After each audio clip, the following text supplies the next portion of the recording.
Well, they did it. They went on there and they did it. It was crazy son of a French team. They did it. As of, like, say, 2 days ago, Karmine Corp is now the newest member of the LEC family. And you're thinking to yourself, Akeem, well, this is an amazing news. This is shocking. This is incredible. And everybody else, listen, guys, I have seen this coming from a mile away, or in the movie case, a million miles away. You got that reference, I guess. This doesn't shock me as well. This has been coming for a long time.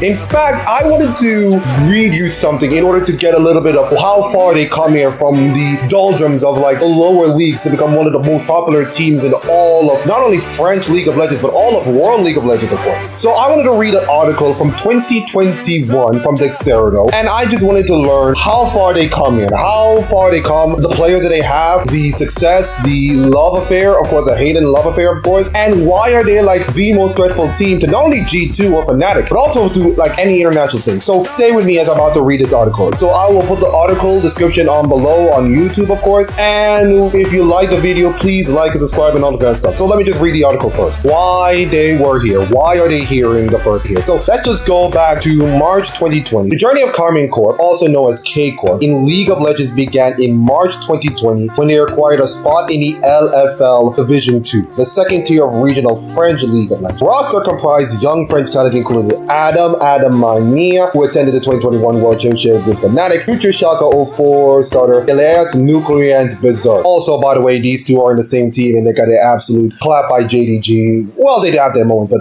of course they beat JDG. Oh, wait, that's a spoiler? I should not spoil that? Sorry, my bad. Let's just continue with the K-Corp rabbit hole, of course. The team finished third during the 2020 Division 2 season and missed out on promotion. The team then disbanded in October 2020, rebranded from Karmine Corp to Karmine Corp, and obtaining a place in the LFL. That's interesting. Adam was the only player who returned from the Karmine Corp roster, joined by another young, talented group of players. K-Corp stormed to a 13-5 regular season finish before his sweeping Misfits premiere, the academy team of the LEC's team Misfits game. They called the 2021 LFL Spring title. The meteoric rise was starting to attract more people to the die-hard fan base. So in his interview with the Zero Esports at the time, Karmine, who is now the owner of the team, says, "We have always been a team for the fans. Even back when we went into Division 2 and I was casting all our games, we were doing it all for the fans." So the LFL win earned K-Corp a place in the EU Masters, the end of split tournament for the best teams across various ERLs. K-Corp marched into Berlin and dropped just 3 games on their way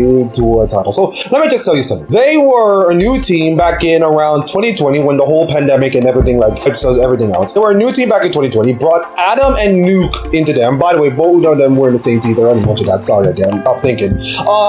They were brought in a new team, disbanded the team in the same year, rebranded themselves to Karmine Corp, won LFL, and then on the same year, won EU Masters. I mean, all in the span of like 2 years. That's wild. That's absolutely wild. So let's continue. So the EU Masters win changed everything. Adam left to join Fnatic and K-Corp's most high-profile transfer, with longtime LEC top laner Abashard taking the vacant spot in the top lane. But more importantly, people outside of France were beginning to recognize the name Karmine Corp. While they weren't able to run it back for a second LFL title, finishing second to Misfits Premier, they still earned a place in the EU Masters Summer Tournament. While their run wasn't as clean as it had been in the spring split, K-Corp were able to once again take the title. This made the French side, who had been in Division 2 for their regional system a year prior, the first ever back-to-back EU Masters champ. K-Corp planted their flag in Europe. Oof, that's interesting. The 2021 offseason heralded major changes for K-Corp as 3 starters departed, all linked to moves in the LEC. Syncroft, who moved to BDS, X-Matty, who moved to BDS, and then Targamas, who moved to G2, that G2 team that went on to win the title, of course, back in spring. Kabashar was also linked with a move, and ironically wanted to replace Adam in Fnatic, but he decided to decline and move to K-Corp. As part of the roster build, they decided to bring in Reckless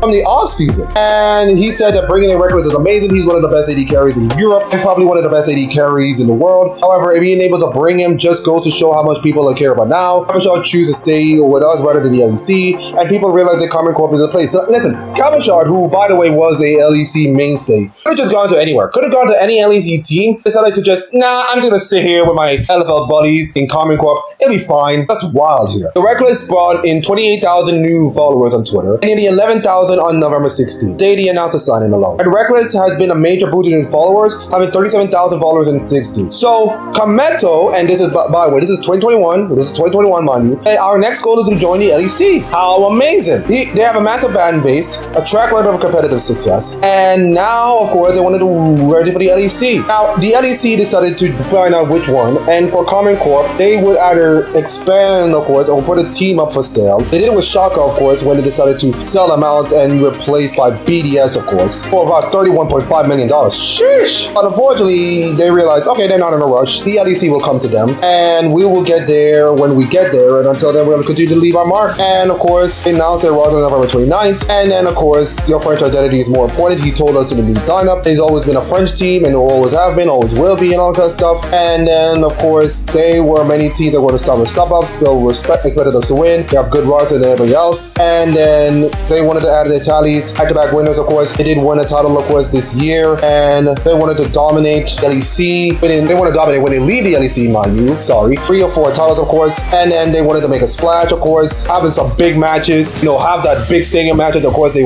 already did. So, yeah, they have a huge fan base. They have a huge fan base. They got a 15,000 fan, of course, they already did that. Now, of course, they wanted to eye the world stage and they wanted to win worlds. Oh, they set expectations really high.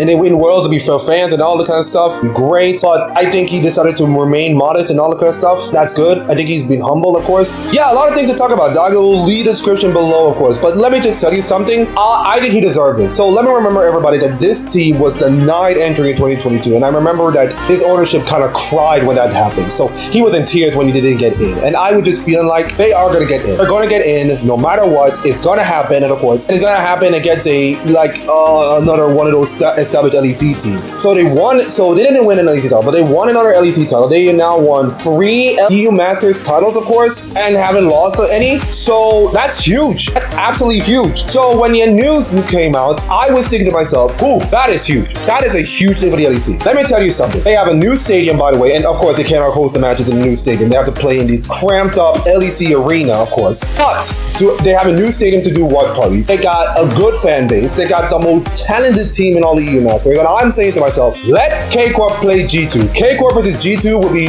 French kiss, the most highly anticipated matchup that I want to see from this. And I will love to see that matchup happening. Will it happen? Maybe not, but I will love to see. Now, before we get to more K Corp news, I wanted to talk about the team that will be replaced. Astralisa. Now, I'm going to tell you something, Astralisa. I don't think you belong here. I just don't think you belong here. You just like the placeholder for the K Corp thing. They want that K Corp train kind of feels like it's wrapping it up and be like on a momentous long downhill, of course. It was going to go one way or another. They either get out of the way or get crushed. And they get out of the way. They decided that we cannot do this. It's been the best interest of the heart, and I think it's time for us to leave. Astralisa never belonged in the LEC. They belong in the LEC when they made their first LEC finals back when their Origin, by the way. And by the way, Origin was the best team in all of LEC. With their Worlds finals, semifinals appearances, with Expecte, all the talented team, of course. They were a good team back then, but unfortunately, after the 2019 LEC spring finals when they lost to G2, it went downhill from there. Even the name brand didn't change. Of course, they got a rookie of support, of course. But after that, they did virtually nothing in the LEC. They did fine in some places. Of course, they made a playoffs appearance, but it kind of feels like they did nothing. They did nothing in the LEC to make you feel like it could be good enough. And I think right now, the only time you see Astralisa's name in lights is because of their CSGO team. And even their CSGO team is not even good right now. So it kind of feels like this was the beginning of the end. This was like inevitability that K Corp is going to be the fancy, shiny new team, and there's nothing that Astralisa can do about it. Not even all the money in the world can do it.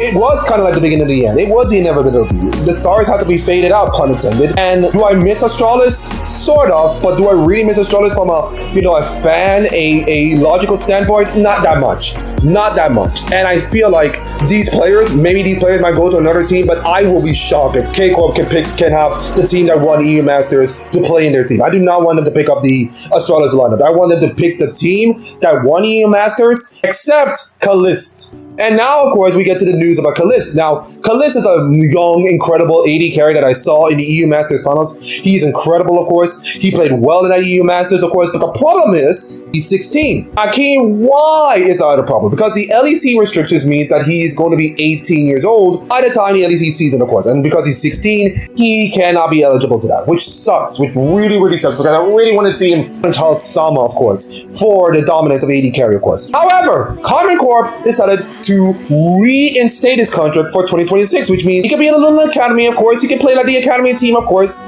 Once he's like 18 or such, he could be eligible to play in that team, which will be huge because I like this team. I like this guy. I really wanted to succeed. And of course, if we have to wait like 2 more years, so be it. So be it. So, yeah, that's all about Karmine Corp, of course. Congratulations on them. Congratulations to the fan base. They deserve it. They deserve their flowers. And I hope they can succeed, not only LEC, but in the world. And I think they'll be good. And I think it'll be good for the LEC. I mean, we know what G2 are capable of. We know what Fnatic are capable of. I would love to see them. I would love to see K-Corp challenge the elite and showcase that the LEC is not just a 2-trick pony. Because let me just tell you something about the LEC. Now, LEC is right now, feel like a 1-trick pony right now. It feels like a G2, maybe Fnatic in some cases, a G2 Fnatic Man Lions world right now. And right now, seeing K-Corp right now wanted to challenge the elite and wanted to challenge the challenge the establishment, of course, be really good. And I wanted to see that happen. I want to see K-Corp on the first game, right off the bat, challenging the elite and showcasing why they are here. They do not get here because of winning EUA Master Titles or fan bases or fancy new stadium. They came here because they are good, they can compete, and they can showcase a win. And I think on the day 1 of the LEC winter split, is showcase they can do it. Give them G2, give them Fnatic, give them any team, and show them what they got. I can promise you right now, K-Corp will be the best team in LEC. Maybe not next year, but maybe the best team in LEC 3, 4, 5 years from now. With Worlds, of course, if they win. So that's it for the video. That's it for a little bit of announcement, of course. If you like the video, please like and subscribe and all the kind of stuff. And a happy weekend, everyone. Ciao! I can feel